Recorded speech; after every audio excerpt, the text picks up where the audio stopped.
একজন বাক প্রতিবন্ধীকে আমরা সমাজের বোঝা হিসেবে দেখতে চাই না। এরা আমাদেরই সন্তান, এরা আমাদেরই ভাই, আমাদের আত্মীয়, এরা বোঝা নয়। সুতরাং তোমাদের দাবি দাওয়াগুলো আমি দেখলাম, আমার এই দাবি দেওয়ার কাগজের কোনো প্রয়োজন নাই।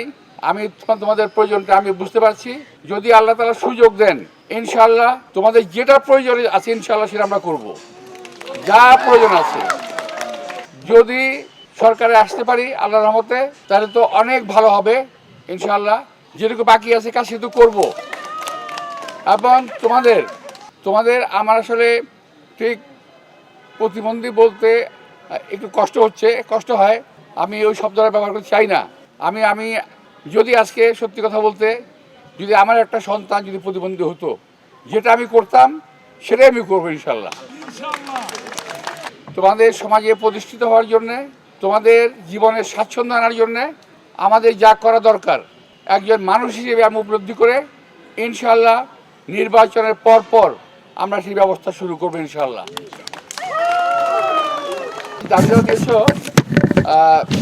এতে তোমাদের হবে না, তোমাদের আরও অনেক প্রয়োজন আছে যেগুলো তোমরা লিখতে পারো নাই। এই প্রয়োজনটা আমরা বুঝি, তোমাদের প্রয়োজনটা আমরা বুঝতে পারি এবং তোমাদের কষ্টটা আমি আসলে বুঝতে পারতাম, কিন্তু অন্তর দিয়ে অনুধাবন করতে পারি নাই। আমি খুবই দুঃখিত প্রার্থী।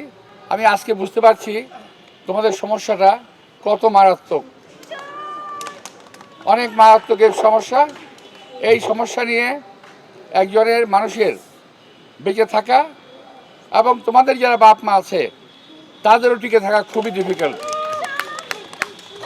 খুবই কষ্টকর। সুতরাং তোমাদেরকে আমরা কখনোই সমাজের বোঝা হিসেবে ভাবতে চাই না। আমরা চাই তোমরা আমাদের সমাজে একটা করে সম্পদ। আমরা তোমাদেরকে প্রতিটি পরিবারের একজন সম্পদ হিসেবে আমরা গড়ে তুলতে চাই, ইনশাআল্লাহ গড়ে তুলব। তোমাদের সবাইকে আন্তরিক শুভেচ্ছা জানিয়ে তোমরা ভালো থাকো, ভালো থাকবে এবং যে কোনো প্রয়োজনে আমি যে কদিন বেঁচে আছি, যে কোনো সময় যে কোনো অবস্থায় আমাকে তোমার স্মরণ করবে ইনশাআল্লাহ। আমি তোমাদের পাশে এসে দাঁড়াবো। তোমাদের সবাইকে আন্তরিক শুভেচ্ছা এবং ধন্যবাদ। আমি অনেকে তোমাদেরকে বলছি ভোটের প্রচারণা করতে, আসলে আমি তোমাদেরকে করতে বলবো না করতে বলবো। যদি ভালো লাগে তোমরা করতে পারো, যদি কষ্ট হয় করার কোনো প্রয়োজন নাই। আমি বুঝাতে পারছি তোমাদেরকে, যদি ভালো লাগে তোমরা করবে, আর প্রয়োজন নাই। তো তোমরা আমাকে যে সমর্থন দিয়েছো এটা আমার জন্য অনেক বেশি। আমি অত্যন্ত আনন্দিত, অত্যন্ত খুশি। আমি তোমাদের সবাইকে আন্তরিক শুভেচ্ছা এবং ধন্যবাদ। আমি আশা করছি আল্লাহর রহমতে। আরেকটা কথা বলছি, আমি বলতে ভুলে গেছি,